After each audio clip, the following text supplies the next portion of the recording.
இந்த 110cc இன்ஜின்ல ஏதாவது changes இருக்கானா? ஆமா, லைட்டா ஒரு சேஞ்சை பண்ணியிருக்காங்க. முன்னாடி வந்து 109.7 சிசியா இருந்தது, இப்போ வந்து 113 சிசி ஆயிருக்கு. பவர்லயும் பாத்தீங்கன்னா 7.7 பிஹெச்பில இருந்தது, இப்போ வந்து 7.9 பிஹெச்பி ஆயிருக்கு. அதே மாதிரி நியூட்டன் மீட்டர் டார்க்லயும் 8.8 இருந்தது, இப்போ 9.2 ஆயிருக்கு. ஸோ ரொம்ப ஸ்லைட்டா இந்த இன்ஜினோட பவர் இன்க்ரீஸ் ஆயிருக்கு. மேக்ஸிமம் ஸ்பீட் 82 km/h போகும் அப்படின்னு சொல்றாங்க டிவிஎஸ். ஒரு 3 டெக்னாலஜி இதுல ஆட் பண்ணிருக்காங்க.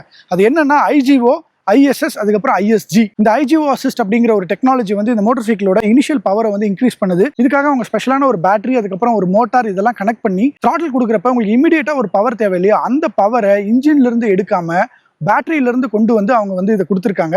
இது வந்து ஒரு புது டெக்னாலஜி, இப்பதான் இந்த ஜூபிட்டர்ல வந்து லான்ச் பண்ணிருக்காங்க. அதோட இன்டெலிஜென்ட் ஸ்டார்ட் ஸ்டாப் டெக்னாலஜி கொடுத்துருக்கிறதுனால மைலேஜும் 10% இன்க்ரீஸ் ஆகும் அப்படின்னு சொல்றாங்க. ISG இன்டெகிரேட்டட் ஸ்டார்டர் ஜெனரேட்டர் அப்படிங்கிற ஒரு விஷயத்தையும் கொடுத்துருக்காங்க. இந்த 3 டெக்னாலஜி, அதாவது IGO, ISS, அப்புறம் ISG, இந்த 3 டெக்னாலஜியும் இந்த மோட்டார் சைக்கிள்ல புதுசா இருக்கு.